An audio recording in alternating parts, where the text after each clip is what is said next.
সুপ্রিয় দর্শক, আসসালামু আলাইকুম। নিউজ 24 এর এখনকার আপডেট সংবাদে আপনাদেরকে স্বাগতম। প্রথমেই জানিয়ে দিচ্ছি সংবাদ শিরোনাম। যারা ভারতকে নিয়ে ক্ষমতায় যেতে চায় তাদেরও উৎখাত করা হবে, হুঁশিয়ারি ফয়জুল করিমের। ট্যাগিং এর রাজনীতি আরো বেশি তীব্র হয়েছে, দাবি রুমিন ফারহানার। নারায়ণগঞ্জে অটোরিকশার স্ট্যান্ড দখল নিয়ে দুই গ্রুপের সংঘর্ষ, নিহত 2। শেখ হাসিনাকে ধরে আনতে তো পারবো না, আন্তর্জাতিক নিয়মে ফিরিয়ে আনবো, বিবিসিকে প্রধান উপদেষ্টা। দুর্নীতির দায়ে উপদেষ্টা আসিফ মাহমুদের ফাঁসি হওয়া উচিত, বিস্ফোরক মন্তব্য তারেকের। এতক্ষণ শুনছিলেন সংবাদ শিরোনাম। পুরো খবর পেতে ভিডিওটি শেষ পর্যন্ত দেখুন। সর্বশেষ সংবাদ পেতে চ্যানেলটি সাবস্ক্রাইব করুন। এবার বিস্তারিত। যারা ভারতকে নিয়ে ক্ষমতায় যেতে চায় তাদেরও উৎখাত করা হবে, হুঁশিয়ারি ফয়জুল করিমের। ইসলামী আন্দোলনের সিনিয়র নায়েবে আমির মুফতি সৈয়দ মোহাম্মদ ফয়জুল করিম বলেছেন, ভারতের সামনে বাংলাদেশের মানুষ কখনো মাথা নত করবে না, গোলামি করবে না। আজকেও যারা ভারতকে নিয়ে ক্ষমতায় যেতে চায়, দেশের মানুষ ঐক্যবদ্ধভাবে তাদেরকে উৎখাত করে ভারতে পাঠিয়ে দেবে। শনিবার বিকালে কুড়িগ্রাম সরকারি কলেজ মাঠে দলীয় গণসমাবেশে এসব কথা বলেন তিনি। প্রয়োজনীয় রাষ্ট্র সংস্কার, গণহত্যার বিচার এবং সংখ্যানুপাতিক পদ্ধতিতে সুষ্ঠু ও নিরপেক্ষ নির্বাচনের দাবিতে এই গণসমাবেশের আয়োজন করে ইসলামী আন্দোলন কুড়িগ্রাম শাখা। ট্যাগিং এর রাজনীতি আরো বেশি তীব্র হয়েছে, দাবি রুমিন ফারহানার। ট্যাগিং এর রাজনীতি আরো বেশি তীব্র হয়েছে বলে মন্তব্য করেছেন বিএনপির আন্তর্জাতিক বিষয়ক সম্পাদক ও ফরেন অ্যাফেয়ার্স কমিটির সদস্য ব্যারিস্টার রুমিন ফারহানা। একটি বেসরকারি টেলিভিশন টক শোতে তিনি মন্তব্য করেন। রুমিন ফারহানা বলেন, আমরা যখন শেখ হাসিনার আমলে খুব তীব্রভাবে শেখ হাসিনার এবং তার দলের সমালোচনা করেছি, আওয়ামী লীগ দল হিসাবে যে অপকর্মগুলো করেছে গত 15 বছর, সেগুলোর ব্যাপারে সোচ্চার থেকেছি। আওয়ামী লীগ সরকারের ব্যর্থতার ব্যাপারে খুবই সোচ্চার থেকেছি। তখন শুনতে পেয়েছি আমি পাকিস্তানের আইএসআই এর এজেন্ট। এখন অবাক হয়ে দেখছি এজেন্ট থেকে হঠাৎ করে আমাকে রয়ের এজেন্ট বলা হচ্ছে। তার মানে এই যে খুব দ্রুত পাকিস্তানের জঙ্গি গোষ্ঠী থেকে আমি রয়ের এজেন্ট হয়ে গেলাম। তিনি বলেন, আগে আওয়ামী লীগ তার দেউলিয়াত্বকে ঢাকার জন্য যেভাবে ব্যক্তিগত আক্রমণের একটা রাস্তা খুঁজে নিয়েছিল, এখনো সেরকম হচ্ছেই। এখন খুব অবাক হয়ে দেখছি, যদি আপনি নির্বাচন চান, যদি আপনি সে নির্বাচনের পক্ষে আপনার শক্ত যুক্তি তুলে ধরে বলেন যে বাংলাদেশের রাজনৈতিক, অর্থনৈতিক, সামাজিক, আইন শৃঙ্খলা এই 4টি সেকশনের স্থিতিশীলতা আনার জন্য একটা নির্বাচিত সরকারের কোনো বিকল্প হতে পারে না, সঙ্গে সঙ্গে আপনাকে ফেসিবাদের দোসর বলা হবে। আপনি নির্বাচন চাইছেন, ভারতও নির্বাচন চাইছে, তার মানে আপনি আর ভারত একই কথা বলছেন। সাদাকে সাদা তো সবাই বলবে, কোনো একটি বিশেষ দেশ বা কোনো একটি বিশেষ গোষ্ঠী সাদাকে সাদা বলে মানে এই নয় যে আপনি সেই গোষ্ঠীর অন্তর্ভুক্ত বা আপনি সেই দেশের একজন।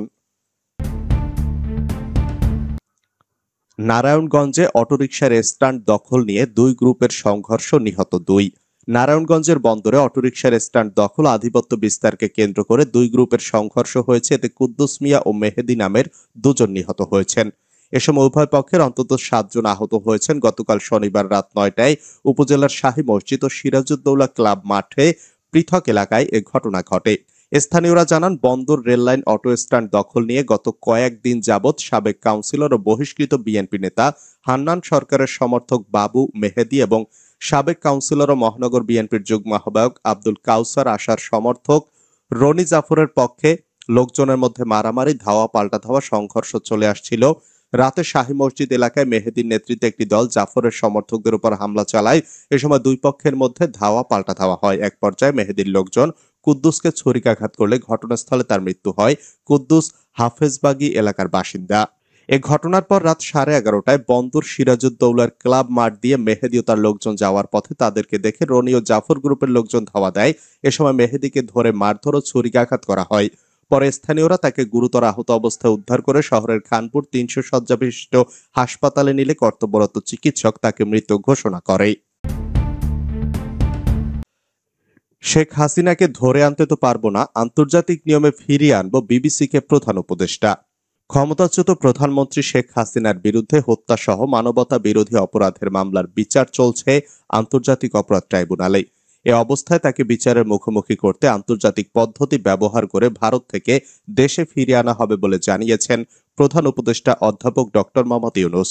সম্প্রতি যুক্তরাজ্য সফরের সময় বিবিসিকে দেওয়া এক সাক্ষাৎকারে তিনি বলেন, আমরা চাই তিনি বিচারের মুখোমুখি হন, তাকে ফিরিয়ে আনার জন্য আন্তর্জাতিক পদ্ধতি ব্যবহার করব, যেভাবে একজন অভিযুক্তকে দেশে ফিরিয়ে আনা যায় সেটাই করব, তাকে ধরে আনার কোনো ক্ষমতা তো আমাদের নেই। দুর্নীতির দায়ে উপদেষ্টা আসিফের ফাঁসি হওয়া উচিত, বিস্ফোরক মন্তব্য তারেকের।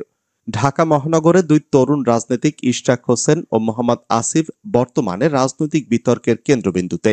এক টিভি টকশোতে আমজনতা দলের সদস্য সচিব মোহাম্মদ তারেক রহমান সরাসরি প্রশ্ন তোলেন, এই দুইজনের মধ্যে কে বেশি দুর্নীতিতে জড়িত হয়েছেন এবং কার বিরুদ্ধে জনমতের সমর্থন রয়েছে।